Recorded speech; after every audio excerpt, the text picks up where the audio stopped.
इतिहास गवाह है कि देश की धरती ने अगिनत वीर सपूतों को जन्म दिया है।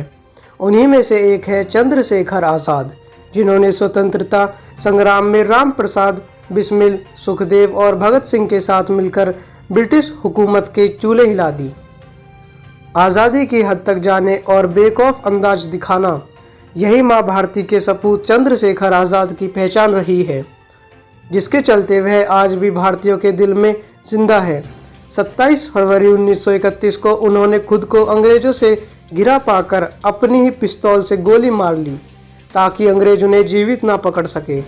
आइए उनके जीवन से जुड़ी कुछ बातें जानते हैं। चंद्रशेखर आजाद की सबसे बड़ी खासियत थी कि वह ना तो जुल्म करते थे और ना ही सहते थे। चंद्रशेखर आजाद का जन्म यूपी के उन्नाव जिले के गांव में बदर का 23 जुलाई 1906 में हुआ था।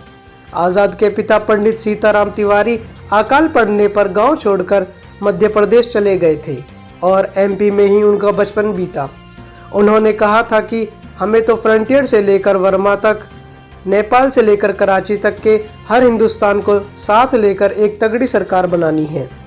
चंद्रशेखर आजाद 1921 में 14 साल की उम्र में गांधी जी के असहयोग आंदोलन से जुड़ गए थे। गांधी जी के आंदोलन के दौरान गिरफ्तार हुए चंद्रशेखर ने जज को अपना नाम आजाद और पिता का नाम स्वतंत्रता और पता जेल बताया। तभी से उनका नाम चंद्रशेखर आजाद पड़ा। उनका नाम चंद्रशेखर सीताराम तिवारी था। बाद में उन्हें आजाद कहा जाने लगा। गांधी जी द्वारा असहयोग आंदोलन बंद करने के बाद चंद्रशेखर आजाद क्रांतिकारी गतिविधियों से जुड़े और हिंदुस्तान रिपब्लिकन एसोसिएशन के सक्रिय सदस्य बने। चंद्रशेखर आजाद ने क्रांतिकारी साथी संग मिलकर 1 अगस्त 1925 को काकोरी ट्रेन लूटकांड को अंजाम दिया था।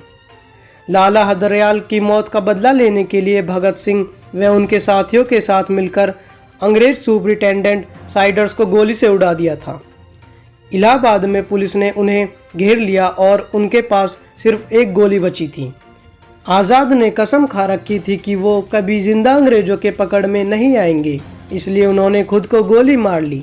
जिस पार्क में उनका निधन हुआ था, आज़ादी के बाद इलाहाबाद के उस पार्क का नाम बदलकर चंद्रशेखर आजाद पार्क रख दिया गया। नेहरू ने अंग्रेजों को दी थी चंद्रशेखर आजाद के छिपे होने की जानकारी। आज़ादी के नायक क्रांतिकारी चंद्रशेखर आजाद की मौत के पीछे जवाहरलाल नेहरू की भूमिका थी। नेहरू ने ही अंग्रेजों को यह सूचना दी थी कि क्रांतिकारी चंद्रशेखर आजाद कहाँ छिपे हुए हैं।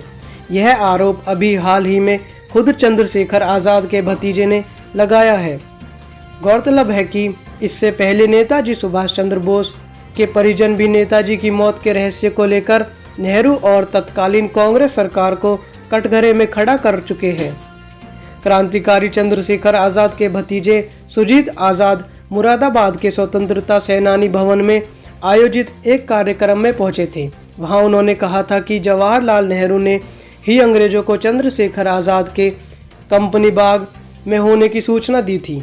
इसके बाद अंग्रेजों ने उनको घेर लिया था, लेकिन फिर भी क्रांतिकारी आजाद अपनी आखिरी गोली तक अंग्रेजों से लड़े।